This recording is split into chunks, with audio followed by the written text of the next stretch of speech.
नमस्कार, मैं दिव्यांशी आप सबका स्वागत करती हूँ ministry of current affairs by doctor Gaurav Garg.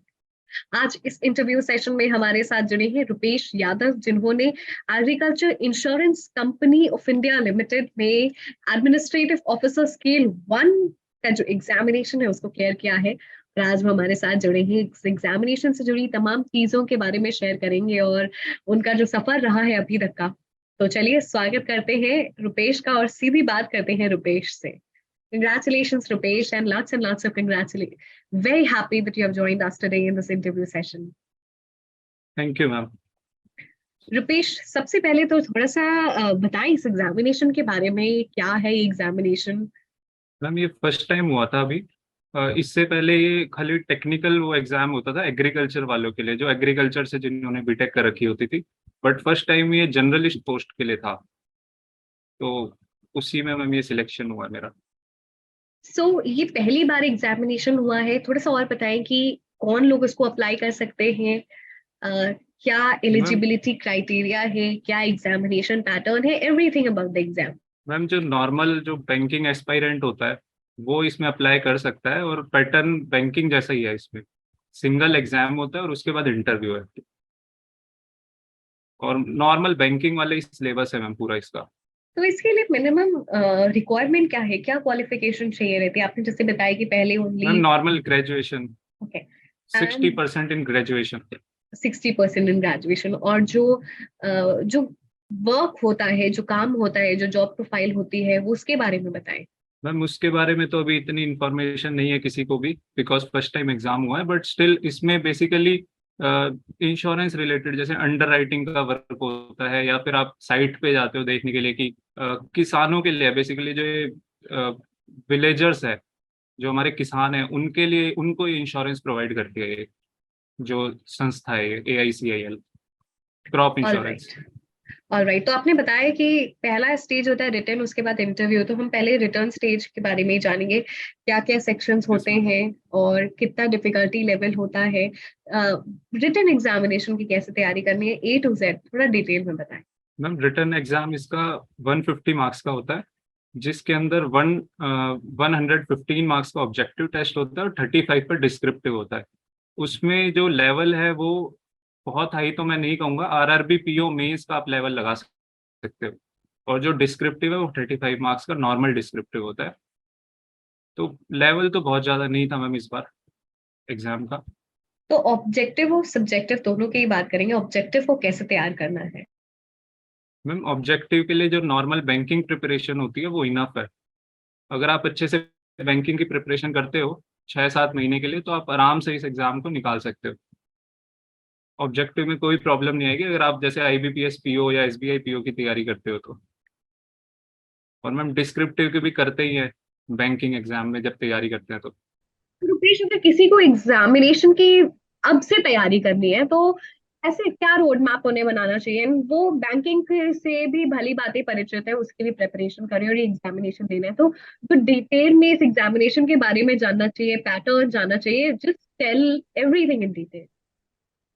Ma'am सबसे पहले तो अगर हम किसी एग्जाम की तैयारी करते हैं तो सबसे मेन चीज होती है उसका सिलेबस और पैटर्न। अगर हम उससे अगर अच्छे से हम परिचित हैं तो उसके लिए हम अच्छे से एक रोड मैप तैयार कर सकते हैं। अगर हमें पैटर्न और सिलेबस पता है, वो हमारे ब्रह्मास्त्र है अगर हम तैयारी अच्छे से करना चाहते हैं किसी भी एग्जाम की। तो सबसे पहले तो आप सिलेबस और पैटर्न को समझिए, और उसको 4-5 महीने के लिए आप एग्जाम पे ना फोकस करके, आप सिर्फ जैसे आप मान लीजिए आप बैंकिंग की तैयारी शुरू करते हैं, किसी भी आप एग्जामिनेशन की तैयारी शुरू करते हैं, तो सबसे पहले आप अपना एक तो टारगेट अपना सेट कर लीजिए। आप ऐसा मत करो कि आप 10 दिन किसी एग्जाम की तैयारी करते हो फिर अगले दिन किसी और की।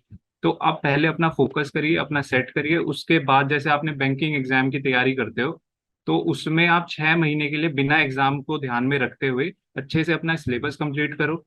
उसके बाद पैटर्न के हिसाब से, और फिर टेस्ट वगैरह आप दीजिए, मॉक टेस्ट वगैरह, और उसके बाद आप एग्जाम में अपियर करिए।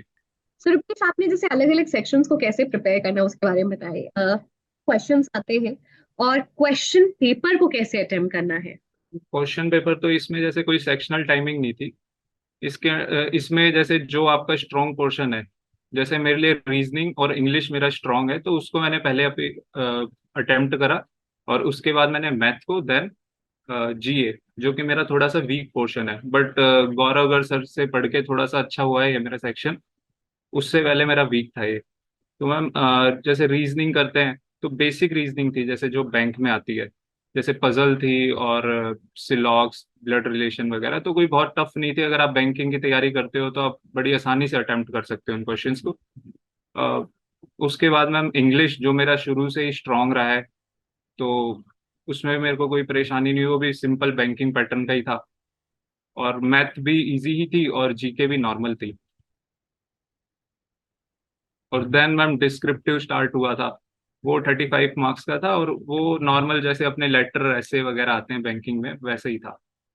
स्क्रिप्ट में किस तरीके के टॉपिक्स आए, कैसे प्रिपेयर करना है? मैम डिस्क्रिप्टिव के लिए 20-25 टॉपिक्स इंपॉर्टेंट है, जो किसी भी आप यूट्यूब चैनल पे सर्च करता है कोई स्टूडेंट तो उसे आसानी से मिल जाएंगे, जो कोई बैंकिंग अवेयरनेस, फाइनेंशियल जो है हमारे उससे अवेयरनेस से रिलेटेड, आजकल जो करंट में चल रहा है वो टॉपिक्स। तो नॉर्मल अगर आप बैंकिंग की तैयारी करते हो, अगर आप अच्छे से करंट अफेयर्स पढ़ते हो तो कोई मुश्किल नहीं होगी। थोड़ा सा अपना उसके बाद फिर अब मिनिमम मार्क्स चाहिए रहते हैं फाइनल में? रिटन का भी वेटेज होता है या फिर इट्स जस्ट क्वालिफाइंग?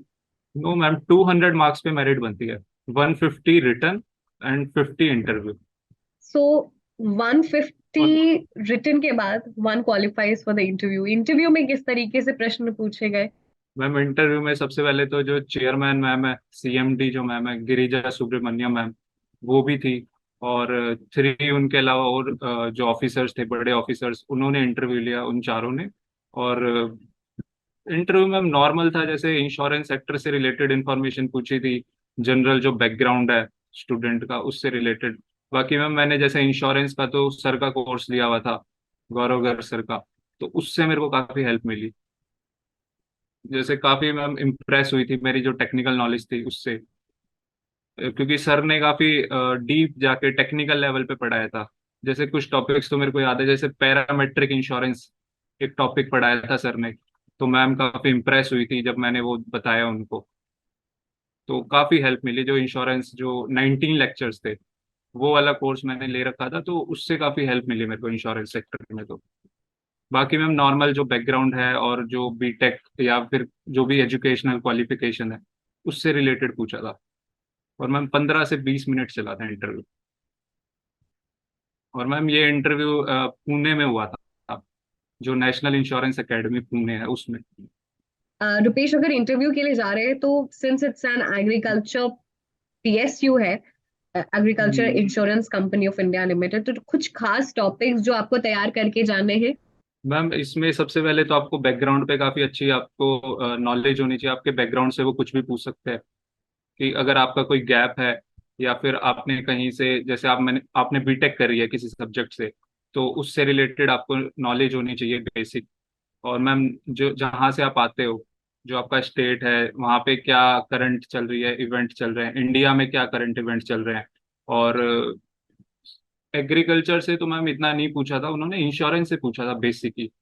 जैसे ईडआई के बारे में आपको पता होना चाहिए, कि रेगुलेटरी बॉडी ईडआई है पेंशन इंश्योरेंस सेक्टर की, उससे रिलेटेड आपको कंपनी से रिलेटेड थोड़ा पता होना चाहिए। तो वही बेसिक आपको नॉलेज होनी चाहिए एक। अगर आप न्यूज़पेपर पढ़ते हो डेली तो मुझे लगता है कि वो इतनी नॉलेज होगी आपके पास, अगर कोई स्टूडेंट को पढ़ता है तो। Rupesh, how study IQ Gaurav sir has been part of your journey? हम गौरव सर बहुत इम्पोर्टेंट पार्ट रहे हैं इस जर्नी में, और बहुत बड़ा जो पार्ट है, बहुत बड़ा क्रेडिट मैं उनको देना चाहूँगा। क्योंकि उन्हीं के इंश्योरेंस सेक्टर, जो इंश्योरेंस अवेयरनेस का जो मैंने कोर्स ले रखा था, उसी की वजह से मुझे लगता है कहीं ना कहीं जो इंटरव्यू पैनल था वो काफ़ी इम्प्रेस हुआ था।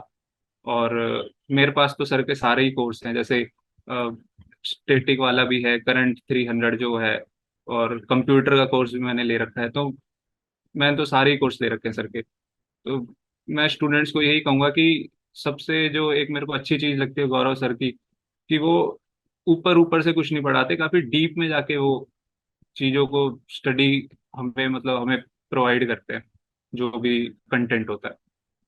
Rupesh, we are very glad and very proud of your achievement, और हम यही कामना करते हैं, आशा करते हैं कि आप और ऊंचाइयों तक जाएं, और जो भी आपका लक्ष्य है इससे भी ऊपर उठे। और we are very proud of you and always with you. Session के एंड में है, कुछ फाइनल टिप सजेशन इस एग्जामिनेशन से रिलेटेड देना चाहेंगे, क्योंकि पहली बार एग्जामिनेशन है और भी लोग बहुत जानना चाहेंगे इस एग्जामिनेशन के बारे में, तो कुछ जिसमें कुछ सजेशंस।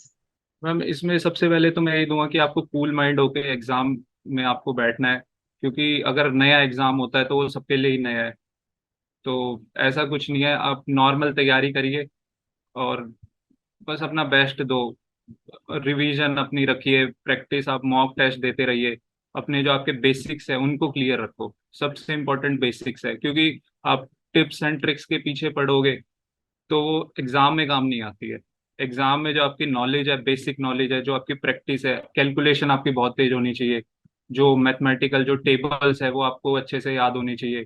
जीके है, जीके में मैम लिमिटेड रखना है सोर्स। आप कहीं से भी पढ़ो, बस आप सोर्स को लिमिटेड रखो। आप 10 टीचर के पीछे जाएगा कोई बच्चा तो एक को भी वो अच्छे से नहीं पढ़ पाएगा। रिवीजन बहुत इंपॉर्टेंट है मैम। और बाकी मैम नॉर्मल बैंकिंग की तैयारी अगर आप करते हो तो इनफ है वो। स्पेशल आपको कोई प्रोफेशनल कोई नॉलेज लेने की जरूरत नहीं है इस एग्जाम के लिए। Rupesh, thank you so much for joining us and sharing your valuable insights about the examination. We're very thankful, and there are a lot of aspirants जो इस एग्जामिनेशन के बारे में बहुत जानते नहीं है और जानना सीख रहे हैं। उनको समझ में आया होगा कि what is the pattern and how one has to prepare. So thank you very much, Rupesh. पूरी टीम की तरफ से ढेर सारी शुभकामनाएं। We wish you good health, good thank luck. You ma'am.